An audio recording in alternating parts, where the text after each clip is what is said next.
Nimewaletea Yesu wa Nazareti, nimewaletea neno la uzima.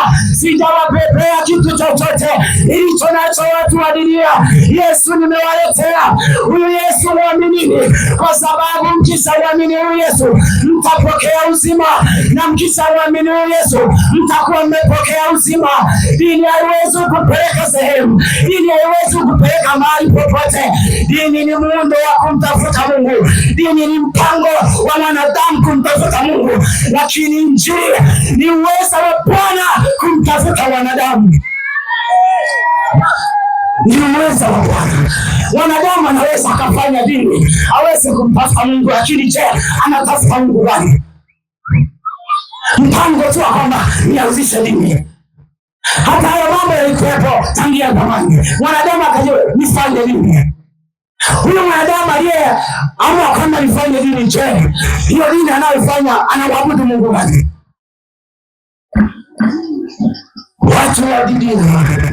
Watu wa dini ya jamani, huyu Yesu tunayemhubiria siku moja atarudi eti. Huyu Yesu tunayewaletea siku moja atarudi, na nikijaribu kuangalia kwamba sio muda mrefu, kwa sababu Bwana akasema kutakuwepo na maasi mengi, kutakuwepo na vitu vingi, lakini watu watajilemea, lakini watu watachoka, watu watalemewa na maisha. Itafika mahali watu watachoka. Yesu akasema mnaona hapo hayo, jiwekeni tayari. Nami niwaambie watu wa dunia, nimewaletea Yesu pekee. Sijawaletea magari, sijawapepea pesa, sijawaletea mafuta ya upako. Nimeleta Yesu pekee. Huyu ukishamwamini utakuwa umepokea uzima. Usiseme kwamba ninadhibia. Nisikilize mtu wa dunia, nisikilize kwa makini. Kama hauna Yesu hauko salama. Kama hauna Yesu hauko salama. Upo kwenye mateso na vifungo. Mtu mmoja akasema mtu yeyote ambaye alikuwa hajaokoka kama akifia dhambini, akasema hivi, baada ya mtu kufa, kama amefia dhambini pale baada ya kufa.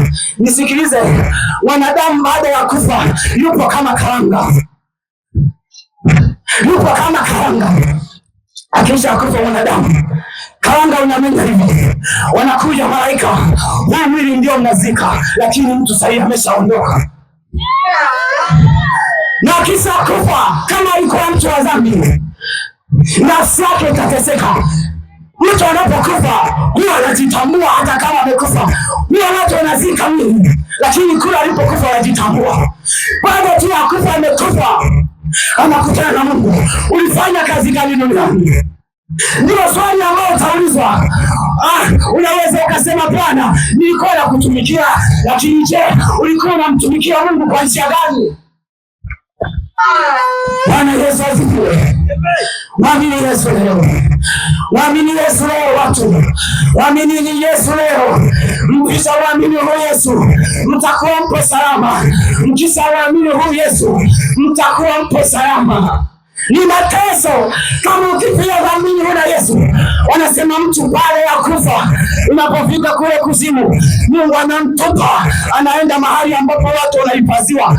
Mtu amefia dhambini, wanaweka mahali ili kusubiri Yesu atakaporudi. Kama umefia dhambini, mateso. Mama mmoja akasema, baada ya Mungu kunichukua kwenda mbinguni, baada ya kufa wazazi wake wamekufa miaka, Mungu akamchukua, akawaona mama zake waliokufa, akawaona wajomba wake waliokufa. Anasema yule mama baada ya kuona hizi ndimi zao zimerefuka, zimefika mpaka hapa, hapo wamekuwa weusi kusiji hata mkao, wamekuwa weusi. Wanalia mateso, wanalia. Nisikilize nikwambie, mtu baada ya kufa, hisia hizi za duniani sio hisia ambazo halisia. Baada ya kufa, hisia za wanadamu zinakuwa zile halisia. Sasa hivi unaweza ukachoa mimba na mimba usielewe, lakini utakapokufa maumivu yako yatakuwa zaidi hapa duniani. Waamini Yesu. Waminini Yesu. Akasema hivi, karibu yuaja na mawingu. Waminini Yesu, watu wa Bwana. Sitawaletea dini, niyembeba mimi ni Yesu, na huyu Yesu atafikisha mbinguni. Kama ukiamini huyu Yesu mtuadilia, atakufikisha mbinguni. Isaya sura ya 1 mstari wa 18, Biblia inasema dhambi zako zitakuwa nyekundu kama damu, zitakuwa nyeupe kama theluji, zitakuwa nyekundu kama bendera, zitakuwa nyeupe kama sufu. Mstari wa 19 anasema mkikubali na kutii mtaweza kula mema ya nchi. Mstari wa 20 anasema lakini kama mkikataa na kuasi mtaangamizwa kwa upanga. Neno limefika leo Didia, neno la Bwana limefika leo. Je, unalipokeaje mtu wa Didia? Je, unalipokeaje mtu wa Didia? Na siku ya mwisho utakapokufa, Yesu atakuuliza, je, nilimtuma mtumishi wangu? Unaweza ukasema sikusikia. Biblia inasema itafunuliwa matendo yako kama video. Matendo yako yatajulikana ya kwamba je, mtumishi niliyemtuma ulimpokea? Unaweza ukasema Bwana, mimi nimekulia katika dini. Yesu akakwambia ondoka kwangu utendaye maovu. Inaumiza kama watu wanashindwa kumpokea yeye ambaye ni ufufuo. Watu wanashindwa kumpokea yeye ambaye ni ufufuo. Nisikilize mtu, maisha yako hayako salama. Maisha yako hayako salama. Ninasema maisha ya Tanzania hayako salama, ambao hawako kwa Yesu. Kuna mtu mmoja ambaye alikuwa huko Israeli wakati vita vinapigwa na Irani. Yule mtu wakati vita vinapigwa pale, yule mtu alikuwa mabomu yanapita anamkosa, lakini baada ya hapo yule mtu akachoropoka akaja Tanzania. Nami nakwambia choropoka uje kwa Yesu. Uko uliko sio salama, uko uliko sio salama. Unaweza ukategemea machumba, unaweza ukategemea magari, lakini magari hayawezi kupeleka popote.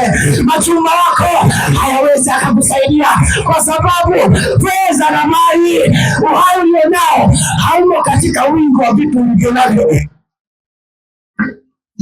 Pumzi unayopumua haimo katika wingi wa vitu ulivyonavyo.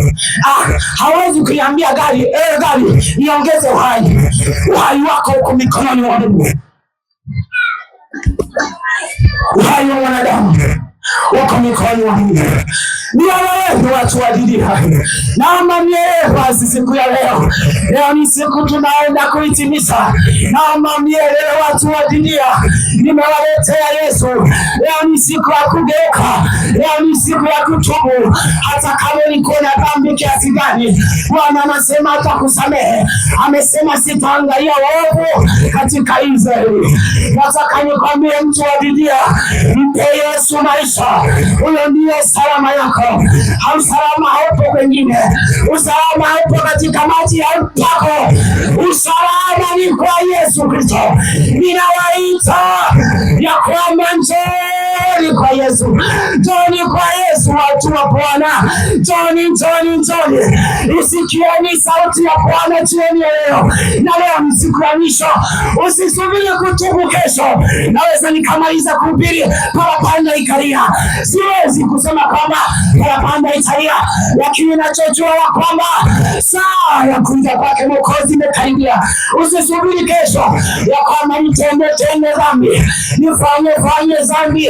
Nataka nikwambie saa usio zani wala dakika usio zani, Mwana wa Adamu ndipo anapokuja. Atakuuliza, je, ukuisikia Injili? Ninakuhurumia wewe mtu ambaye hauna Yesu katika maisha yako. Usalama ni kwa Yesu Kristo. Isikieni sauti yake leo. Isikieni watu wa Bwana. Njoni mtubu leo. Yesu anawaita. Jamani, ukifia dhambi ni mateso. Jamani, ukifa kama hauna Yesu ni mateso. Siwezi hata kuyaelezea, lakini jambo moja nakwambia, ukishampokea Yesu wewe hautaona mateso tena, kwa sababu utakuwa umeshaingizwa katika ufalme wa Yesu Kristo, na siku ya mwisho atakufufua, utaishi na milele. Kuna watu Kuna watu hawaelewi kabisa kuhusu Yesu. Nikufafanulia huyu Yesu naye ni mwana wa Mungu aliye juu, ambaye alikufa pale msalabani kwa ajili ya dhambi zangu. Alikufa pale msalabani kwa ajili ya dhambi ya Watanzania. Alikufa pale msalabani kwa ajili ya dhambi ya binti moja. Alikufa pale msalabani kwa ajili ya dhambi ya kijana moja. Alikufa pale msalabani kwa ajili ya mama moja. Na Biblia inasema hivi, Mungu hakuja kutafuta wenye haki, alikuja kuwatafuta wenye dhambi. Hivyo hivyo na dhambi Bwana anakutaka. Hivyo hivyo na maovu Bwana anakutaka. Lengo lake Yesu anakuhurumia. Alikubali kubeba msalaba ili mtu atidi aweze kumpa Yesu maisha. Yesu alikubali kubeba msalaba ili dunia